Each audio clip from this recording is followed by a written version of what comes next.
Hello everyone, welcome back to my channel. I hope তোমরা সবাই ভালো আছো আর আমিও ভালো আছি। তো আজকে ছিল একটা স্পেশাল দিন, আজকে জন্মাষ্টমী। তোমাদের সবাইকে জানাই শুভ জন্মাষ্টমী।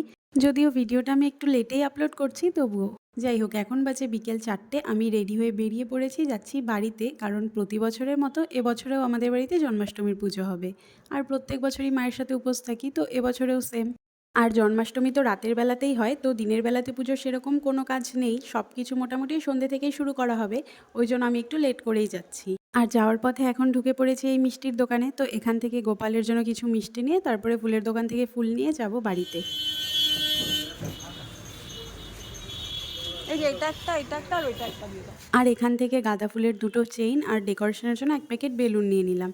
আর জুঁই ফুলের মালা খুঁজলাম, তবে সেটা পেলাম না এখানে, তো এগুলো নিয়ে চলে আসলাম সোজা বাড়িতে। তারপরে চেঞ্জ করে ফ্রেশ হয়ে নিয়ে বসে পড়লাম এখন বেলুন ফোলাতে। আর এই যে আমার সাথে আছে অঙ্কিতা, ও হলো আমাদের পাড়ারই একটা বোন।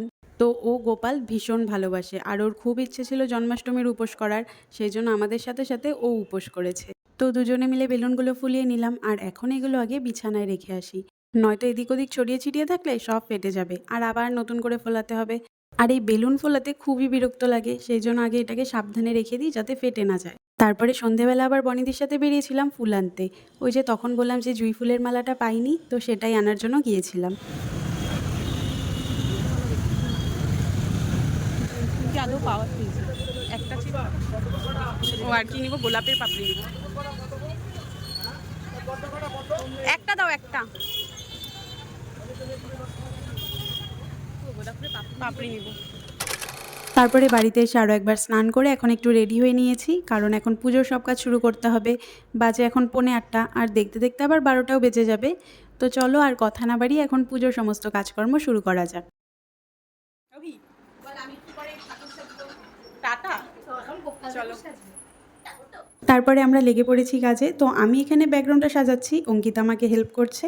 আর মার কাকিমুনি দুজনে মিলে এখানে ভোগের জন্য সব রেডি করছে। আজকে তো আবার গোপালকে অন্নভোগ দেওয়া হবে না, সেই জন্য লুচি, সুজি, তালের বড়া, মালপোয়া, তালের ক্ষীর এসবই এখন করা হবে।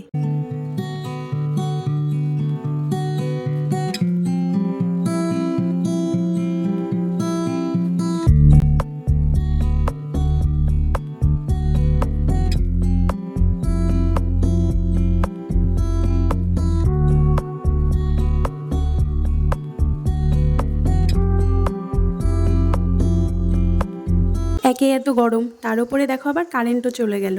যদিও বেশিক্ষণের জন্য যায়নি, ভাগ্যিস 2-3 মিনিটের মধ্যে চলেও এসেছিল।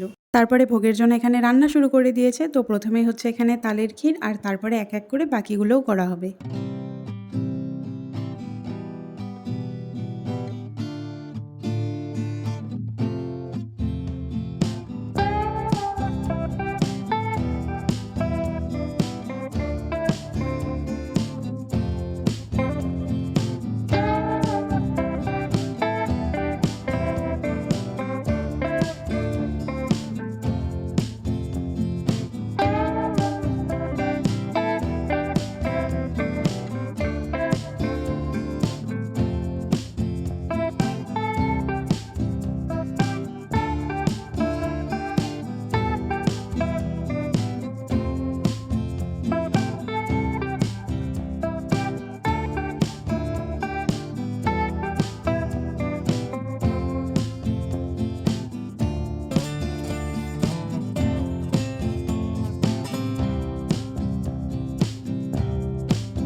আর এই যে গোপালের জন্মদিন উপলক্ষে দুটো নতুন জামা, এই পিঙ্ক কালারের জামাটা অঙ্কিতা দিয়েছে, আর ওই যে পার্পেল কালারের জামাটা মা এনেছে।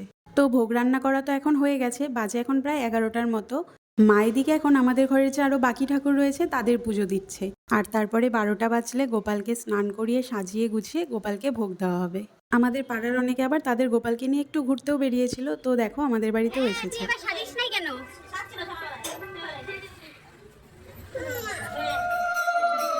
ভালো আছিস?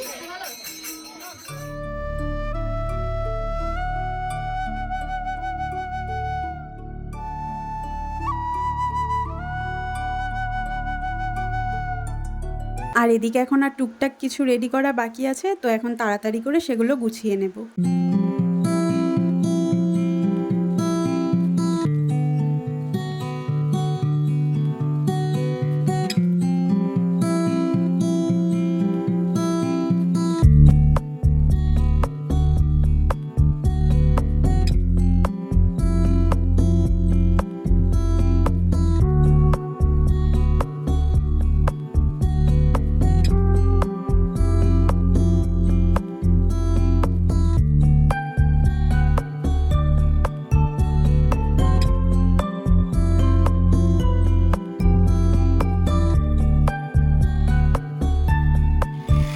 আর এই যে এখন আমাদের গোপাল স্নানের জন্য রেডি হচ্ছে।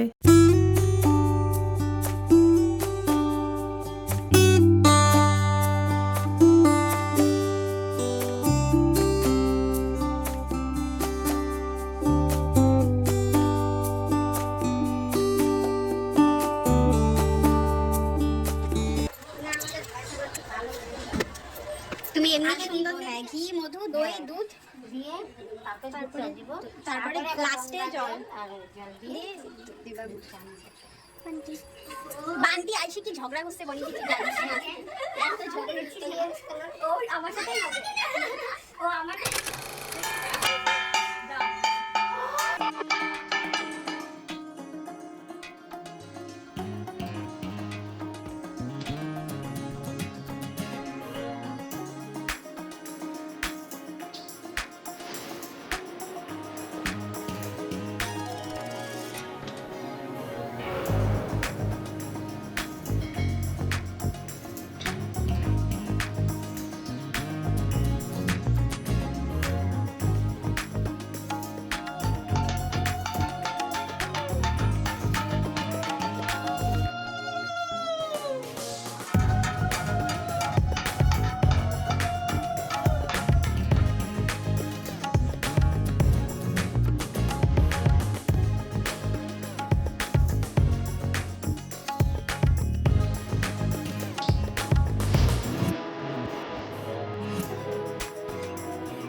তো দেখতেই পেলে যে পুজো করা হয়ে গেছে, বাজে এখন রাত্রি 1টা। তো এখন এই প্রসাদ খেয়েই আমরা উপোস ভাঙবো। আর আজকে যেহেতু গোপালকে অন্নভোগ দেওয়া হয়নি, সেজন্য আমরাও আজকে চালের কিছু খাবো না। একেবারে কালকে গোপালকে অন্নভোগ দিয়ে পারণের পর তারপরে আমরা অন্ন খাবো। সেই জন্য আর কিছু খাওয়াও হয়নি, আর সারাদিন উপোস থেকে আর কিছু খেতেও ইচ্ছে করছিল না। তো এই প্রসাদটুকু খেয়েই তারপরে ফ্রেশ হয়ে ঘুমিয়ে পড়েছিলাম। আর এখন বাজে সকাল 10:30। ঘুম থেকে উঠে আমি স্নান করে নিয়েছি। আর মা অনেক আগেই ঘুম থেকে উঠেছে, তো মা উঠে ঘরটর মুছে স্নান করে এদিকে গোপাল আর আমাদের ঘরের যে আরও ঠাকুর আছে সবাইকে একবার পুজো দেওয়াও হয়ে গেছে। আর এখানে আজকে ভোগ রান্নার জন্য সবকিছু রেডি করে রেখেছে মা, তো এগুলো এখন কাটাকাটি শুরু করতে হবে। আর প্রথমে আমি শাক বেছে নিয়েছি, মা এখানে সবজি কাটছে। তারপর এখন আমি 5 রকমের যে ভাজা হবে সেটা ভেজে নেব, আর বাকি রান্নাগুলো মা নিজেই করবে।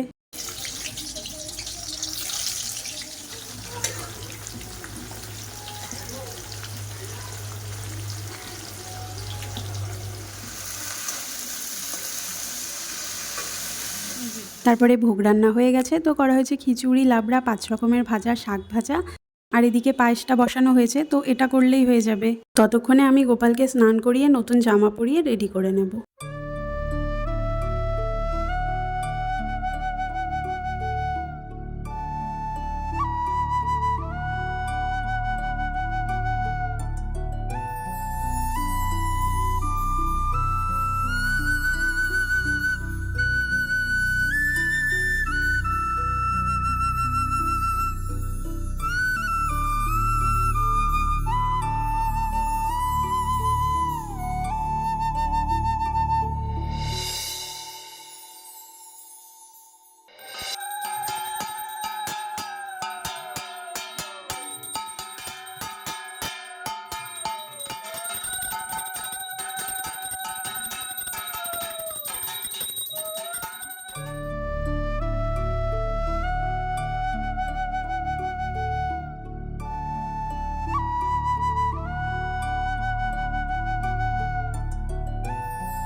তো এবছরের মতো আমাদের গোপালের জন্মাষ্টমীর পুজো এখানেই শেষ হলো।